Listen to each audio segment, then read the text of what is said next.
लोग पूछते हैं जन्नत कैसा है।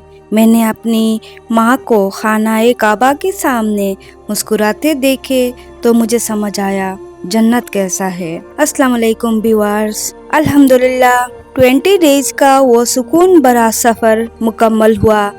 मक्का की गलियों, काबा की वो पहली नज़र और सबसे बढ़कर अपनी मम्मी के हाथ थाम कर तवाफ करना। मैंने सिर्फ उम्रा नहीं किया बल्कि एक नायाब सुकून को महसूस किया है।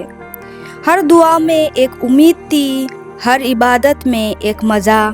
अल्हम्दुलिल्लाह, अल्लाह हम सब की हाजिरी कबूल फरमाए, आमीन। आप लोगों के साथ मैं पूरा डिटेलिंग शेयर करूंगी, उम्रा की वीज़ा से लेके शॉपिंग तक एवरीथिंग, तो आप लोगों को पता चल जाए कि कितना एक्सपेंडिचर होता है, आप लोग भी उम्रा प्लान कर सकें। फ्लाइट में बैठते ही हम लोगों को इतना अच्छा फूड मिला, बहुत ही टेस्टी एंड यम्मी। हम सब ने वो एंजॉय किया। देन हम लोगों ने सब ने एहराम पहन के नियत कर लिया। नियत करने के बाद सब ने पहली बार जो लब्बैक की नारा लगाए। आप लोग समझ सकते हैं जिन्होंने उम्रा किया हुआ है, आप लोग कमेंट करके मुझे बताइएगा कि आप लोगों ने जब पहली बार उम्रा किया हुआ तब आपको कैसे महसूस हुआ।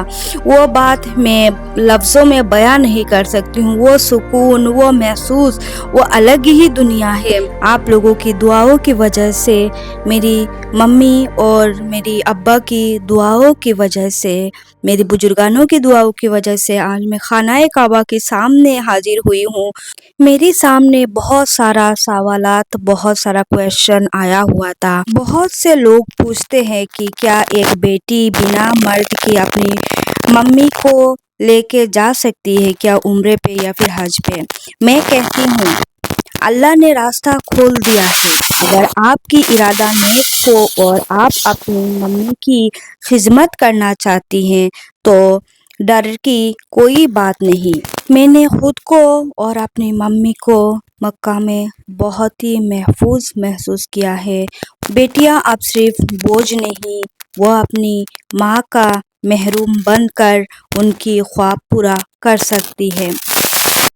ये कॉमन क्वेश्चन है। आप लोग जितने भी लेडीज देख रही है या फिर आप लोगों की नियत है या फिर जाने की दिल कर रहा है कि आप लोग भी उम्रा करें। जब भी आप जाने की प्लान करें उम्रा पे या फिर हज पे, पहले ट्रैवल एजेंट से आप श्योरिटी ले कि आपको कितने डिस्टेंस में जा रहा है, कितने मीटर की या फिर किलोमीटर के हिसाब से। क्योंकि दूर देने से क्या होता है कि इबादत में बहुत सारी प्रॉब्लम हो जाती है, लोग थक जाते हैं हरम तक पहुंचने से, क्योंकि हरम के अंदर भी बड़े एरिया है, उसके अंदर पहुंचते पहुंचते और टाइम लग जाता है। आप लोग ये ध्यान रखें। यहाँ पर आप देख सकते हैं कि सफ़ा मरवा की जो पहाड़ है, इसको एक गिरासत में रखा हुआ है ग्लास के अंदर। आप देख सकते हैं यहाँ के ऊपर में जो मीनार है इसके ऊपर लिखा हुआ है सारी दुआएं। तो आप यहाँ पे देख देख के भी दुआएं मांग सकते हैं। कन्वीनियंट के लिए पूरे सफ़ा से मरवा तक और मरवा से सफ़ा तक उसको अच्छे से चलने के लिए बहुत ही अच्छा इंतजाम है। वहाँ पे मिडिल मिडिल में जमजम की पानी भी रखा हुआ है कि लोग थक ना जाए और थक कर बैठे भी तो जमजम पी सके। और फिर यहाँ पे आके यहाँ से आप खानाए काबा को देख सकते हैं। यहाँ से ही आप दुआएं मांग सकती है और दुआएं मांग के फिर से आपको सफ़ा मरवा की 7 चक्कर लगवानी है। सफ़ा और मरवा तक 7 चक्कर होती है और आप लोग यहाँ पे जाके नमाज भी पढ़ सकते हैं मरवा पे। यहाँ पे एक पहाड़ की निशानी है जहाँ पर लोग बैठते भी हैं, दुआएं भी मांगते हैं। कई दफ़ा मेरे दिल में एक सवाल आता था, लोग मैयत को क्या करते हैं। तो मैंने ये नज़ारा भी देखा है कि काबा की सामने ऊपर वाले हिस्से में फर्स्ट फ्लोर में मैयत को रखा जाता है और एवरी नमाज के बाद, हर सलाह के बाद यहाँ पर जनाजा की नमाज भी होती है। लेडीज़ जेंट्स सब परफॉर्म करते हैं। जो मैयतें हैं इनकी कितनी खुशकिस्मती है कि खानाए काबा के सामने उनकी जनाजा हो रही है और लाखों लोग इनकी जनाजा की नमाज में शामिल हो रहे हैं। सुबहान अल्लाह, सुबहान अल्लाह। मम्मी की हाथ पकड़ते हुए खानाए काबा की तवाफ करना, कभी मम्मी मेरी हाथ पकड़ रही है, कभी मम्मी मेरी कपड़े पकड़ रही है, कभी मैं मम्मी को पकड़ रही हूँ, ऐसे करके खानाए काबा की तवाफ करना अल्हम्दुलिल्लाह ये खुशकिस्मती के अलावा, दुआओं की कबूलियत के अलावा और कुछ नहीं है। ये अल्लाह की लाख लाख शुक्र है कि अल्लाह ताला ने मुझे ये तौफीक अता की मैं अपनी मम्मी को साथ में लेके यह सफ़र तय कर सकी और अल्लाह की घर में जाके हाज़िरी पेश कर सकी। सुबहान अल्लाह। अल्लाह पाक की ज़ात की जितनी भी शुक्रिया अदा करूँ उतनी ही कम है मेरे लिए कि अल्लाह ताला ने मुझे इतनी इज़्ज़त से नवाज़ा है, इतनी इज़्ज़त से नवाज़ा है। कहा जाता है कि अल्लाह ताला जिन पर 100 मर्तबा रहम की आँखों से देखते हैं, नज़र से देखते हैं, उनको ही एक बार काबा को देखने का खुशनसीबी तौफीक होती है। अच्छा, जब आप लोग उम्रा पे जाए या फिर हज पे जाए, पहले ट्रैवल एजेंट से ये श्योर हो जाए कि कितनी डिस्टेंस में दे रहा है।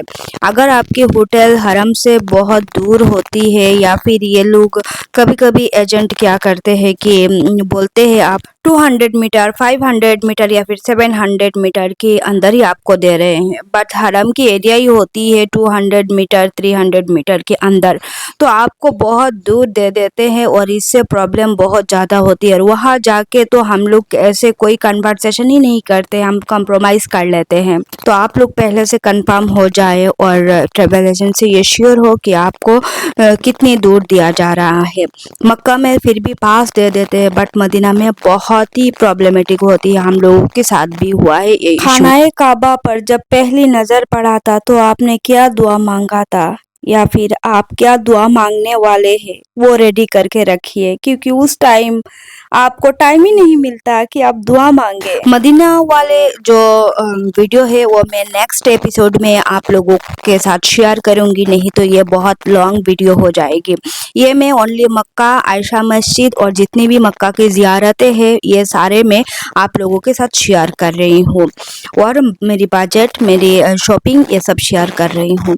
और आप लोगों को मैं मदीना की बहुत सारी ज़ियारतें, बहुत सारी इबादतें, रियाजुल जन्नत में कैसे अपॉइंटमेंट मिलता है, ये सारे की चीज़ मैं आप लोगों के साथ शेयर करूंगी मदीना वाले ब्लॉग में।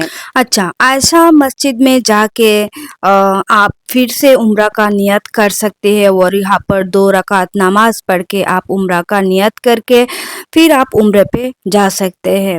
तो जिनको बार बार उम्रा करनी होती है तो ये लोग यहाँ आके यहाँ पे गुसल खाना भी है, आप शावर ले सकते हैं और अपना बाल कटवा के फिर आप यहाँ से एहराम पहन के आप 2 रकात नमाज पढ़ के आप फिर रवाना हो सकते हैं खानाए काबा की तवाफ़ के लिए और सफ़ा मरवा की तवाफ़ के लिए। जो मस्जिद आयशा है वो हरम की बाउंड्री के बिल्कुल एंडिंग में है और वो यहाँ पे हरम की स्टार्टिंग भी है, तो यहाँ पे आके नियत करते हैं लोग। ये बहुत ही पास होती है और कन्वीनियंट होती है। ओनली 10 रियाल में आपको लेके आता है और 10 रियाल में लेके जाते हैं।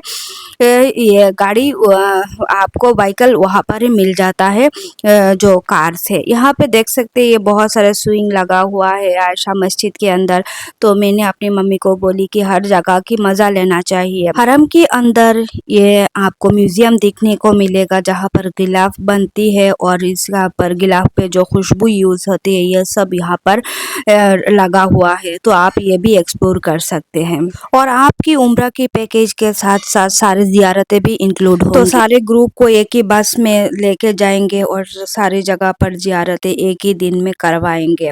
जिनकी पैरों में दिक्कत है या बुजुर्ग लोग हैं वो बस में ही बैठ के ज़ियारत के मतलब कर लेते हैं और जिनको बाहर जाना होता है, जगह को एक्सप्लोर करना, देखना होता है, जाके मुकम्मल तरीके से देखे तो वो देखते हैं। तो सबसे पहले हम लोगों को लेके आए जबले नूर या गारे हिरा पर, जहाँ पर रसूलुल्लाह सल्लल्लाहु अलैहि वसल्लम को अल्लाह ताला ने पहली बार वही नाजिल की थी, कुरान पाक की पहली आयत नाजिल हुआ था। यह है मस्जिद निम्रा। मस्जिद निम्रा वो मुकद्दस जगह है जहाँ पर हज के टाइम पे ओनली वन टाइम ये मस्जिद खुलती है और यहाँ पे एक ही टाइम अजान होती है। मस्जिद निम्रा पे हुजूर सल्लल्लाहु अलैहि वसल्लम ने लास्ट खुतबा दिया हुआ था, तो हम लोगों ने वहाँ पर 2 रकात नमाज अता की। फिर हम लोगों को अराफात के मैदान की तरफ लेके गए और वहाँ पे जाके हम लोगों ने देखा कि अराफात के मैदान पे जहाँ पे लोग दुआएं मांगते हैं, इस मैदान पे तो इसके ऊपर भी आप चढ़ सकते हैं, सीढ़ियाँ है और आप नीचे से भी दुआएं मांग सकते हैं। ऊपर का जो पिलर है वो लगाया हुआ था टर्किश किंग ने, तो उसको एक सिंबलाइज किया गया कि यहीं पे ये हवा और आदम का दुआएं कबूल हुआ था। फिर हम लोगों को लेके आए मीना मुज़दलिफ़ा पे और यहाँ पर ज़ियारत करवाए। फिर हम लोगों को और एक मस्जिद पे लेके आए जिसका नाम है ज़ोहर की मस्जिद, जहाँ की ज़ोहर के टाइम पे आप यहाँ से भी एहराम बांध के नियत करके आप फिर से उम्रा के लिए नियत कर सकते हैं। तो हम लोग आ गए और यहाँ पर इतने सारे आप लोगों को कबूतर देखने को मिलेगा और लोग कबूतरों को दाना खिलाते हैं, तो मैंने सोची कि मैं भी कबूतरों को दाना खिलाती हूँ, क्योंकि ये भी इबादत करते हैं अल्लाह पाक की और अल्लाह पाक की घर की हिफाजत करते हैं। मैंने जितना एक्सप्लोर किया और जितना एक्सपीरियंस मिला मैं उतनी ही बता रही हूँ। अगर मुझ में कोई बेअदबी होती है तो आप लोग माफ़ कर दीजिएगा और मेरी कमेंट में बता दीजिएगा कि मैं उसे रेक्टिफाई कर पाऊँ और नेक्स्ट टाइम मैं उसका ध्यान रखूँ और इबादत अच्छी तरीके से करूँ। और जिनको पता नहीं है वो आप लोग मुझे कमेंट करके बता सकते हैं कहाँ पर क्या करनी है। मैं आप लोगों को पूरी की पूरी जानकारी देने की कोशिश करती हूँ। हर एक उम्रे के बाद आप कुछ ना कुछ सदका क्या करें, क्योंकि वो करने से क्या होता है कि जाने अनजाने में अगर हम लोग कोई बेअदबी भी कर दिए या फिर कोई गलती भी हो जाए तो वो अल्लाह ताला माफ़ करके हमारी उम्र को कबूल करे, आमीन। तो आप लोग कुछ भी सदका कर सकते हैं। हरम पे जो लोग काम करते हैं उनको आप लोग दान खैरात कर सकते हैं, कुछ खजूर डिस्ट्रीब्यूट कर सकते हैं या फिर कबूतरों को भी खाना खिला सकते हैं, कुरान शरीफ हदिया कर सकते हैं। आपकी दिल जो चाहे वो आप कर सकते हैं, क्योंकि यहाँ पर बहुत सारा सदका दान खैरात होती है। लोग तस्बीह डिस्ट्रीब्यूट करते हैं, जाय नमाज डिस्ट्रीब्यूट करते हैं, खजूर हर नमाज के बाद डिस्ट्रीब्यूट होती है। और जिनको भी तकलीफ है कि चल नहीं सकते हैं वो व्हील चेयर भी ले सकते हैं। 100 रियाल करके यहाँ पे लोग तवाफ़ करवाते हैं, हरम की तवाफ़ करवाते हैं, खाना काबा की तवाफ़ करवाते हैं और सफ़ा मरवा में भी तवाफ़ होती है, तो इससे प्रॉब्लम नहीं होती है। मैंने देखी हुई बहुत बुजुर्ग लोगों को लोग आराम से तवाफ़ करवाते हैं। तवाफ़ काबा सिर्फ एक इबादत नहीं बल्कि अल्लाह से रूहानी मुलाकात है, जहां हजारों के भीड़ में भी हर इंसान खुद को खुदा की सबसे करीब महसूस करता है। हर एक दुआ, हर एक आंसू, हर एक इबादत कबूलियत होती है। खास करके खातूनों के लिए सबसे बड़ी सेफ्टी ये देना होता है कि हजवे अस्वाद कि जब आप बूसा लेना चाहे तो अगर ज़्यादा भीड़ हो तो आप इसकी अंदर ना जाए, खुद को पहले महफूज रखें। अगर हजवे अस्वाद तक पहुंचने के लिए ज़्यादा भीड़ हो तो आपको वहां जाने की ज़रूरत नहीं है, दूर से भी आप अपने हाथ को हजवे अस्वाद की तरफ करके उसको चूम ले या फिर बोसा ले ले, फिर उतना ही आपको स्वाब मिलता है जितना उसको चूमने का स्वाब मिलता है। हम लोगों को हातिम पे नमाज पढ़ने का मौका मिला, मेरी मम्मी को और मुझे लास्ट डे पे। हातिम वो मुकद्दस जगह है जो खानाए काबा की दीवारों से बाहर होता है, होते हुए भी काबा की ही हिस्सा है। वहाँ नमाज पढ़ना ऐसा ही जैसे अपने अल्लाह की घर के अंदर बैठकर उसे गुफ्तगू की हो। अल्लाह ताला हम सब की दुआओं को कबूलियत करे और हम सब की हर एक विश को पूरा करे, आमीन सुम्मा आमीन। मेरी ज़िंदगी की सक्सेसों में ये सबसे बड़ी सक्सेस है कि मैं अपनी मम्मी के साथ खानाए काबा के तवाफ़ कर सकी, मैं अपनी मम्मी के उम्रा पे लेके जा सकी। अगर आप लोगों को कोई भी क्वेरी हो तो आप लोग मुझसे कनेक्ट कर सकते हैं। मैं आप लोगों की हेल्प के लिए हमेशा ही हाजिर हूँ। कमेंट कर सकते हैं, डीएम कर सकते हैं। वहाँ पे जाके आप लोगों को एक क्वेश्चन आ सकती है कि टॉयलेट कैसे करें, तो टॉयलेट की अलग-अलग जगहों है, लेडीज़ों के बहुत अच्छी जगह है, आप लोग देख सकते हैं। आप लोगों के साथ नेक्स्ट में मैं मदीना की बहुत ही अच्छे नज़ारा, जन्नतुल रियाजुल जन्ना और बहुत मदीना में कैसे बारिश हुआ था, मैंने कितनी अच्छी जगहों पे गई, क्या-क्या शॉपिंग की, मैं सारी बातें आप लोगों के साथ शेयर करूँगी। और मैंने खजूर कहाँ से ली और मुझे कम प्राइस में क्या मिला था।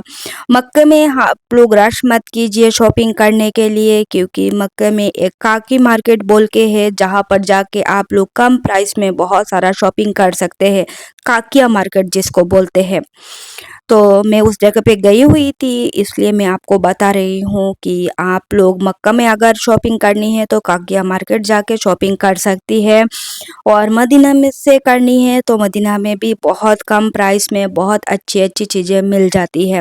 और अगर गोल्ड की आप शॉपिंग करना चाहे तो वो बहुत ही अच्छा गोल्ड मिलता है, बहुत वैरायटी ऑफ डिज़ाइन्स रहती है जो हम लोग इंडियन, पाकिस्तानी, बांग्लादेशी ज़्यादा चाहते हैं। तो हम लोग मेरी कितने एक्सपेंडिचर गया, कितना क्या हुआ, मैं सब कुछ आप लोगों के साथ शेयर करती हूँ नेक्स्ट एपिसोड में। मिलते हैं दूसरे वीडियो में। अल्लाह हाफ़िज़, अपना ध्यान रखिएगा, दुआ की गुजारिश है।